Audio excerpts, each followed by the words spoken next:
Saludos y bienvenidos a esta 24ª y última clase del curso de Inmunología General.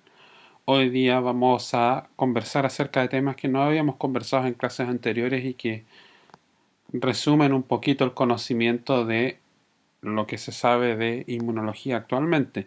Vamos a hablar del rechazo a injertos y de algunos aspectos evolutivos de la inmunidad. Entonces, lo primero es el rechazo a injertos. Resulta que se sabe que cuando se hace un autoinjerto en un paciente, su duración es indefinida, tal cual como la duración de vida del paciente. Pero ¿qué ocurre cuando se hace un injerto entre un animal y otro de la misma especie?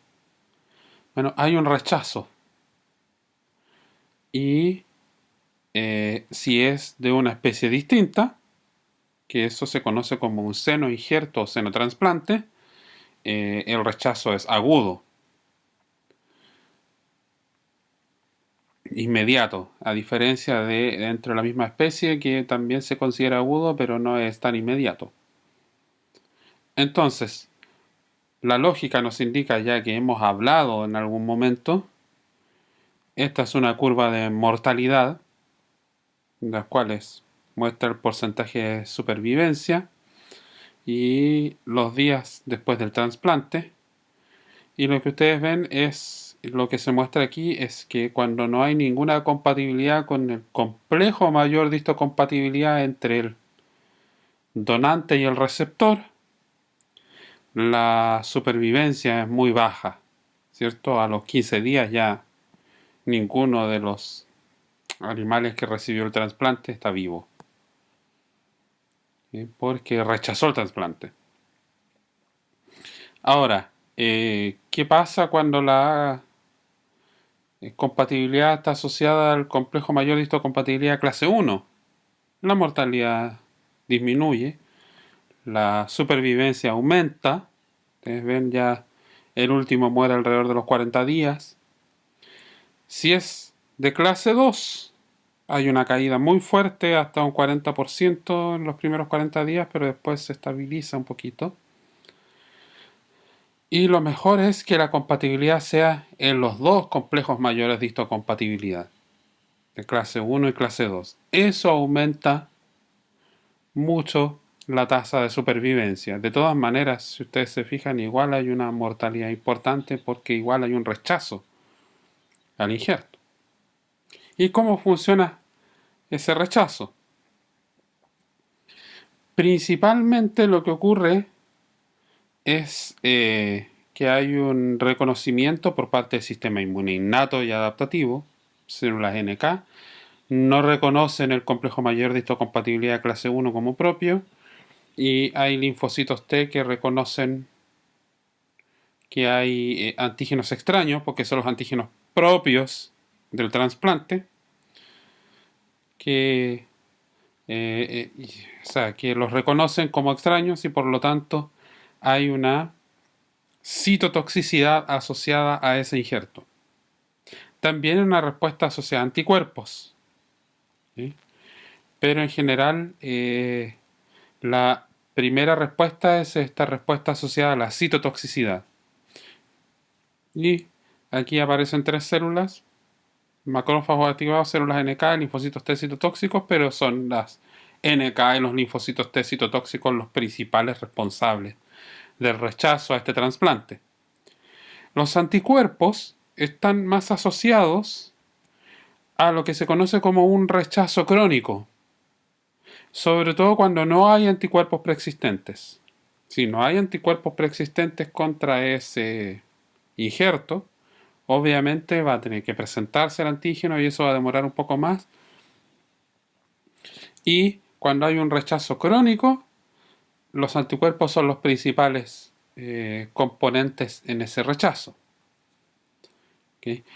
¿Cómo demorar esto? Bueno, en general lo que se hace para todos los tipos de trasplantes es dar fármacos inmunosupresores. Estuvimos hablando de ellos en una clase anterior, ciclosporina principalmente, que disminuyen la respuesta mediada por células. ¿Okay? Por lo tanto, todo ese rechazo a injertos es mucho menor. Finalmente lo terminan rechazando. ¿Sí? Recuerden, los trasplantes no son eternos, no son hasta que termine la vida del paciente. ¿Sí? Un trasplante puede durar entre 5 a 10 años dependiendo de cómo se cuide el paciente. ¿Sí? Ahora, la otra parte de esta clase tenía que ver con aspectos evolutivos del sistema inmune. Entonces, el sistema inmune tiene que ver mucho con la aparición de los organismos pluricelulares. ¿Sí? Por lo tanto, aquí tenemos varios invertebrados, eso es lo que está mostrado aquí, y no vamos a hablar de los protozoos porque los protozoos son unicelulares, pero ya los demás, se fijan los gusanos planos, que son los anélidos, moluscos, algunos artrópodos, ya poseen algunas características del sistema inmune. Poseen fagocitos, equinodermos. Si ustedes no saben cuáles son los equinodermos, ahí tenemos estrellas de mar. Algunos ya tienen memoria, otros no se sabe. Hay rechazo a células extrañas, a células de otro organismo.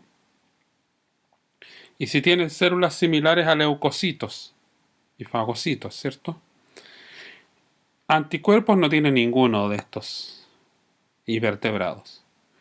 Entonces, el sistema inmune como tal, a pesar de que ya existen estos componentes, como ustedes ven, ya hay células similares a leucocitos, ya hay un poquito de memoria, ya hay fagocitos en invertebrados, los aspectos empiezan a aparecer en los vertebrados y específicamente en los teleosteos.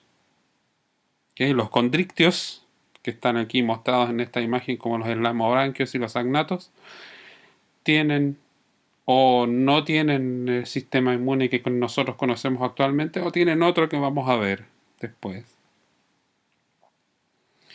Y se dice que aparece este sistema inmune en los teleosteos, o que se llama los peces con huesos, ¿cierto? A comparación con los peces con un esqueleto cartilaginoso.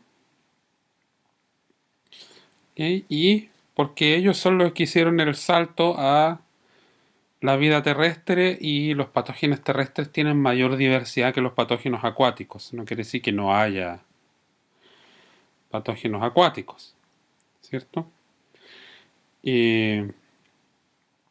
Pero tienen mayor diversidad y eso hace que el sistema se genere una presión de selección en el sistema inmune.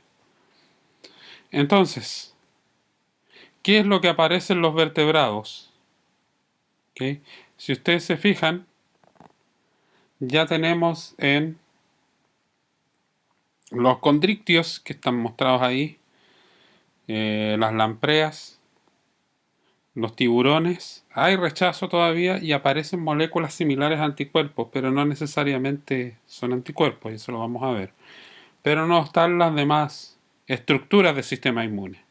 Y empiezan a aparecer de a poco, ¿cierto? Los peces óseos, empiezan a aparecer estos plasmocitos, empieza a generarse sistema inmune en la médula ósea, y por eso hay una íntima relación entre la evolución de los huesos y la evolución del sistema inmune. Ya aparecen los linfonódulos en anfibios y reptiles, las aves que aparece la bolsa de Fabricio. ¿Okay? Entonces de ahí llegamos al sistema que conocemos de mamíferos. Y algo que ya habíamos visto que tenía que ver con las inmunoglobulinas, ¿cierto? Los peces óseos. Aparece la inmunoglobulina M, que está en todos los demás. Pero todas las clases de inmunoglobulinas que vimos en clase están asociadas a mamíferos, ¿cierto? Y lo mismo aquí está mostrado los tipos de órganos linfoides que podemos tener, y ustedes se fijan que en los peces el intestino y el riñón cumplen las funciones que cumplen los demás en otros animales. ¿cierto? Ahora, cuando yo les decía que los condrictios poseían un sistema inmune un poquito distinto que el que nosotros conocemos, es porque hasta hace algunos poquitos años se descubrió que existe un sistema inmune adaptativo especial de esos peces, que es el sistema asociado a las VLR, que están ahí marcados en esta imagen en verde. ¿Sí? Y ahí de hecho están mostradas las lampreas y los plecos. Y que es un sistema inmune adaptativo asociado a esas moléculas que son distintos al sistema inmune que nosotros conocemos, que están asociados al TCR, al BCR, al complejo mayor de histocompatibilidad y a la recombinación VDJ. Entonces, ¿cómo funciona aquí en esos peces? Aquí en A está mostrado lo que nosotros ya hemos estudiado durante todo este semestre, que es la recombinación VDJ, lo que genera un receptor en la membrana de una célula linfocitaria y luego se secreta un anticuerpo. En el caso de estas otras, estos peces tienen unas células que se les llaman las VLR A, B y C, que son similares a los linfocitos B y T. Pero ellos generan esta recombinación, que no se puede decir que es VDJ porque no existen esos segmentos, y es independiente de RAG. RAG son las moléculas que están asociadas a la recombinasa VDJ, y poseen unos segmentos ricos en leucina, y así se les llama en la proteína, pero son esos los que permiten esta recombinación, y eso va a generar un receptor, que son los receptores VLR, y esos VLR se llama por Variable Lymphocyte Receptor, y luego cuando se es activado libera y secreta algunos de estos VLR, que son estas cosas pentaméricas que se asemejan mucho a una inmunoglobulina M, pero no son lo mismo. ¿Okay? De todas maneras, hay que recordar que en los peces el sistema inmune adaptativo tampoco es tan espectacular. Recuerden que es el sistema inmune innato el que más controla los patógenos en los peces. Así que, a pesar de que existen estos dos sistemas inmunes en los distintos tipos de peces, lo más importante en los peces es el sistema inmune innato. Saludos, esto fue todo. Muchas gracias por seguir este curso y nos escucharemos en otra oportunidad.